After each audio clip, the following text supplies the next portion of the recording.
K Coaching Classes.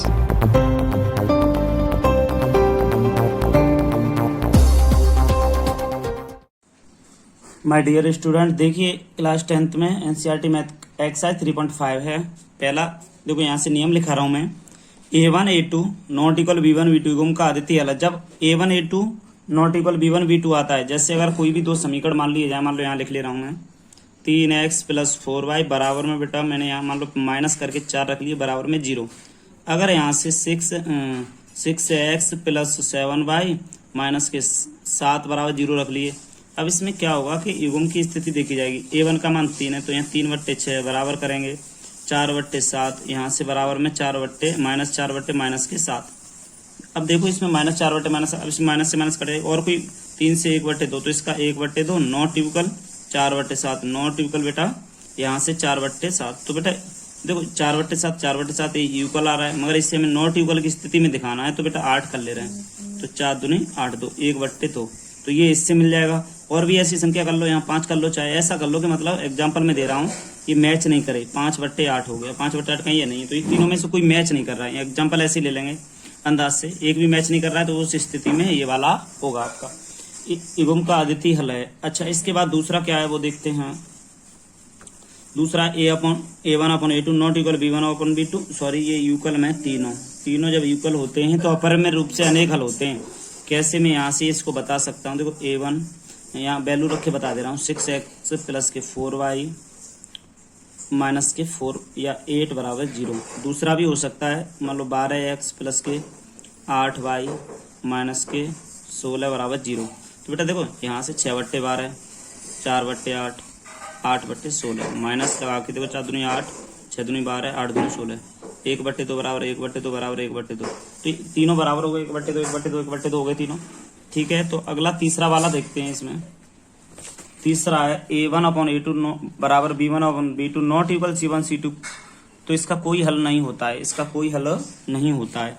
तो इसका example दे सकते हैं हम 6x + 4y माइनस के 4 बराबर 0। 6x लिख लो प्लस आप कहोगे एक सही हो गया, 12x लिख लो, 8y लिख लो, माइनस के 15 बराबर 0। तो इसमें देखो ये वाला डिजिट बराबर नहीं है, ये देखो बराबर है आपस में, जैसे 1/2 आ जाएगा, तो ये आपस में आगे वाला बराबर है, बराबर नहीं है, तो इसका मतलब होता है कोई हल नहीं है। या इसका आदित्य हल भी हो सकता है, कोई हल नहीं है, आदित्य हल है। ठीक है, तो इसके बाद में बेटा ये 3 रूल होते हैं, इनको बढ़िया से याद करेंगे हम तीनों रूलों को। बस इन 3 रूलों से पूरी एक्सरसाइज ये 3.5 खत्म करेंगे। तो आगे क्वेश्चन को देखते हैं। तो क्वेश्चन पहला देखते हैं। क्वेश्चन क्या निम्न लिखे रह गए समीकरण युग्मों से, जो समीकरणों के युग्म होंगे उनमें से किसका एक अद्वितीय हल है, ये बताना किसका एक अद्वितीय हल है, किसका कोई हल नहीं है, या किसके अपरिमित रूप से अनेक हल हैं। अद्वितीय हल की स्थिति में उसे वर्ज गुणन विधि से ज्ञात कीजिए। ये कह रहा है अद्वितीय हल अगर हो तो उसे वर्ज गुणन विधि से ज्ञात करना है। वर्ज गुणन विधि आपको हम यहाँ से बताएंगे अभी। वर्ज गुणन विधि का फॉर्मूला क्या होता है वो अभी समझा रहे हैं। देखिए वर्ज गुणन विधि, पहले इसमें देखो अद्वितीय हल है तो उसके कह रहा है विलोपन विधि आपको सिखा दी हमने पीछे ही, प्रतिस्थापन विधि सिखा दी। अब वर्ज गुणन विधि का नंबर आता है तो देखते हैं, पहले इस क्वेश्चन को देखते हैं। इसमें कह रहा है अद्वितीय की स्थिति में उसे वर्ज गुणन विधि से ज्ञात करना। तो सबसे पहले बेटा देखो इसे समीकरण 1 मानो, इसे समीकरण 2 मान लो। ठीक है, 1 और 2 मान के अब लिखो समीकरण 1 की A1x + B1y प्लस के C1 बराबर 0 से तुलना करने पर हम इसकी तुलना कर देंगे इससे। तो यहाँ से A1 का मान देखो समीकरण 1 से 1 आएगा, A1 बराबर B1 बराबर -3, C1 बराबर -3 आ जाएगा। ठीक है, अब यहाँ लिखेंगे तथा समीकरण 2 की तुलना A2x B2y प्लस के C2 बराबर 0 से करने पर, इससे तुलना कर देंगे तो A2 बेटा यहाँ से आ जाएगा 3, B2 आ जाएगा -9, C2 आ जाएगा -2। तो ये आपकी बेटा यहाँ से क्वेश्चन की स्थिति है। अब इसमें देखिए मैंने कहा था उसके रूप में लिखेंगे, तो देखो क्या होगा यहाँ से A1/A2 B1/B2 C1/C2 लिख लेते हैं। इस स्थिति में देखो बेटा लिख लेते हैं इसको। अब इसमें देखो ऐसे लिख रहे हैं हम A1/A2, तो A1 का मान 1/, 3 कर लेंगे। ठीक है, b1 अपॉन b2, b1 का मान -3 और बेटा b2 का मान -9, c1 c2, c1 का मान -3, c2 का मान -2। तो इतना लिखने के बाद में आगे चलते हैं। माइनस से माइनस कैंसिल हो गई, माइनस से माइनस 1/3, तो 1/3 बेटा। तो इसमें a1 अपॉन a2, देखो a1 अपॉन a2 ये देखो इसके बराबर है, तो बराबर b1 upon b2, not equal c1 upon c2, not equal c1 upon c2। तो इस स्थिति में हम लिख सकते हैं 1/3 बराबर 1/3, नॉट इक्वल 3/2। तो इस स्थिति को हम यहाँ से लिख सकते, इस स्थिति को हम लिख सकते हैं यहाँ से। अब इसमें देखिए इसमें क्या स्थिति आ गई, मैंने आपको बताया था इस स्थिति में कोई हल नहीं होता है, मगर हमसे ये कह रहा है कि अगर इसका अद्वितीय हल हो तो उसे वर्गीकरण विधि से ज्ञात करना है। तो आप लिखोगे यहाँ पर, अतः दिए गए समीकरण का कोई हल नहीं है, कोई हल नहीं है, कोई हल नहीं है। दिए गए समीकरण का कोई हल नहीं है लिख देंगे। इसके बाद सेकंड क्वेश्चन देखते हैं क्या है। तो दूसरा क्वेश्चन देखते हैं, 2x + y - 5 बराबर 0, इधर 3x + 2y - 8 बराबर 0। समीकरण 1 मान लेंगे, इसे समीकरण 2 मान लेंगे। ठीक है, समीकरण 1 और 2 मान लिया हमने। अब यहाँ से करते हैं कि समीकरण 1 और 2 के बाद चलते हैं। देखो समीकरण 1 की तुलना, समीकरण 1 की तुलना a1x b1y प्लस के c1 बराबर 0 से करने पर इसकी तुलना इससे कर देंगे। तो बेटा a1 का मान 2 हो जाएगा, b1 का हो जाएगा 1, c1 का हो जाएगा -5। ठीक है, तथा समीकरण 2 की तुलना करेंगे a2x प्लस b2y प्लस के c2 बराबर 0 से करने पर इससे कर देंगे। तो a2 बराबर हो जाएगा 3, b2 बराबर हो जाएगा 2, c2 बराबर -8 हो जाएगा। तो अब इसमें देखते हैं हम a1 a2 b1 b2 c1 c सब के मान मिल गए। तो a1 अपॉन a2 तो 2/3 आ जाएगा, b1 अपॉन b2 तो 1/2 आ जाएगा, c1 c2 तो -5/-8 आ जाएगा। इसमें देखिए बेटा एक भी बराबर नहीं है इसमें, तो आप a1 upon a2 not equal b1 upon b2 not equal c1 upon c2 कर देंगे बेटा यहाँ से। अब आप लिख देंगे अतः समीकरण युग्म का एक अद्वितीय हल प्राप्त होता है, अद्वितीय हल प्राप्त होता है, एक अद्वितीय हल प्राप्त होगा बेटा। तो इसके बाद देखते हैं आगे इस समीकरण से हम वर्ग गुणन विधि कैसे करते हैं वो देखते हैं। अद्वितीय हल प्राप्त होता है, एक भी बराबर नहीं है, अर्थात इसको हम दूसरे तरीके से ऐसे लिख सकते हैं a1 upon a2 not equal b1 upon b2 है, इस तरीके से लिख सकते हैं इसको। तो आगे देखते हैं। तो देखिए वर्ग गुणन विधि क्या होती है भैया, x अपॉन, देखो x अपॉन, यहाँ देखो इस x का गुणांक छोड़ देते हैं तो इसका गुणांक 1 2, इसका गुणांक -5 और 8 ले लेंगे। बाई, अब इसका बाई का है तो इसको देखो -5 -8 2/3 इसके 1 है। तो देखो ये गुणांक इसके बाद में ये ले लिया, अब इसको छोड़ देंगे तो 2/3 और यहाँ 1/2 ले लेंगे। तो बेटा देखते हैं इसको करेंगे कैसे। वर्ग गुणन विधि बता रहा हूँ मैं आपको।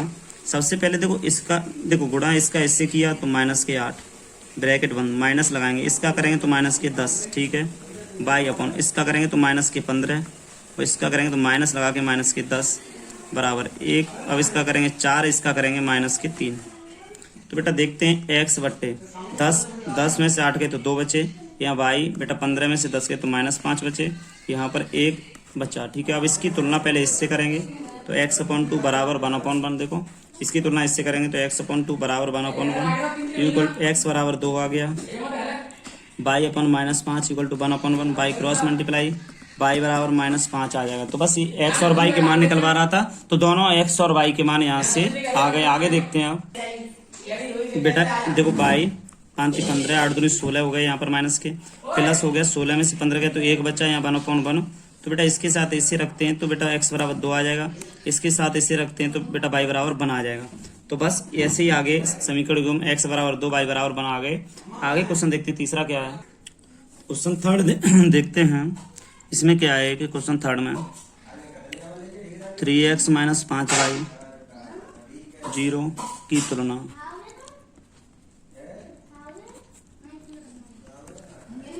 करने पर, तो बेटा देखो a1 बराबर 3 माइनस 5 माइनस 20। अब दूसरा देखो,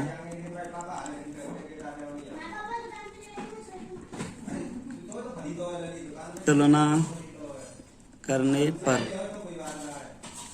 a2 बराबर 6 माइनस 10 c2 बराबर माइनस के 40। तो यहाँ से आगे देखते हैं,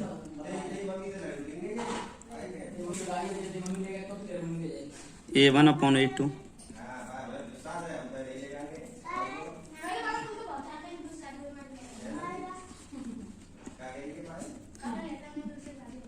b1 upon b2 minus 20 minus 40।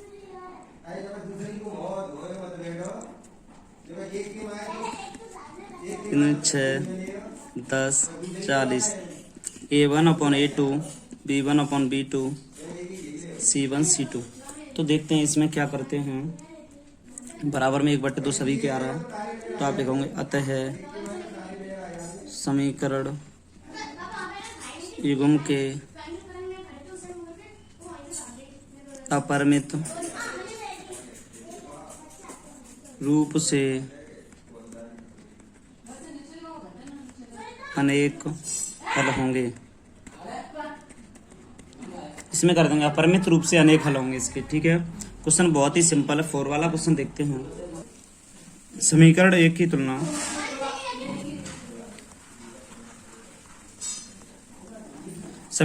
तुलना a1x b1y c1 बराबर 0 से करने पर कर रहे हैं तुलना। तो a1 का मान आ जाएगा 1, b1 का मान -3, c1 का -7। समीकरण 2 की तुलना a2x b2y c2 बराबर 0 से करने, इसकी तुलना इससे करेंगे।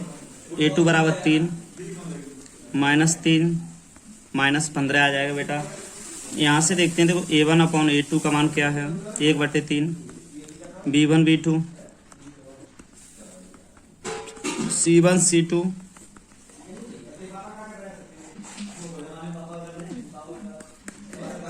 बना गया है यहाँ से। तो इसमें आप लिख सकते हो, देखो एक भी बराबर नहीं है तो आप लिख सकते हो। देखो यहाँ से अतः समीकरणों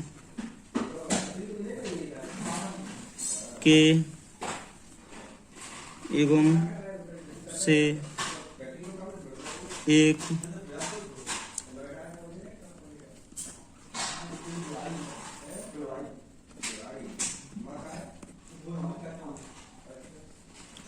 समीकरणों के युग्म से एक अद्वितीय हल प्राप्त होता है। अब इसका हम अद्वितीय हल प्राप्त पर स्थिति a1 upon a2 not equal b1 b2 होती है। इस स्थिति में अब इसे वर्ज गुणन विधि से निकालेंगे। देखो वर्ज गुणन विधि क्या होती है, अब देखते हैं। देखिए वर्ज गुणन विधि क्या होती है, x अपॉन, देखो यहाँ 3 और 3 बराबर है तो हम लिख लेंगे -3 -3। ठीक है, अब बेटा -7 -15 बाई अपॉन 7 15 1 3 1 अपॉन, देखो यहाँ से 7 अपॉन 13 के बाद में देखो हमने ये वाला दबा लिया तो ये दोनों से कर दिया, इसको मतलब दबा देंगे तो बेटा ये वाले और ये बच गए। अब ये अचर पद है तो 1 3 और -3 हो गए यहाँ से। तो इसको आगे देखिए करते कैसे हैं। x बेटा इससे गुणा इसमें करेंगे तो माइनस प्लस 15 45 हो जाएंगे। माइनस लगा के 7 से 21 माइनस प्लस के 21 हो जाएंगे। बराबर में बाई अपॉन माइनस के 21 प्लस के, देखो माइनस और -15 प्लस बराबर 1/, माइनस के 3 माइनस प्लस के 9। तो अब देखते x/4 बच गए, 24 हो गए।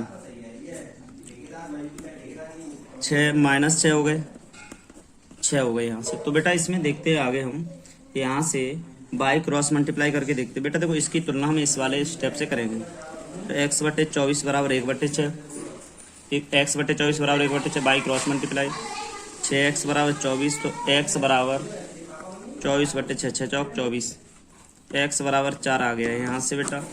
अब इसकी तुलना बाई अपॉन माइनस 6 बराबर 1/6, तो 6 माइनस 6, 6/6, बाई बराबर -1 आ गया इधर, बाई बराबर -1 आ गया इधर से। तो आप कर सकते हो x बराबर 4, बाई बराबर -1 होंगे इसके आंसर। बस यही क्वेश्चन था, बड़ा सिंपल क्वेश्चन है भैया, बहुत अच्छा क्वेश्चन है ये।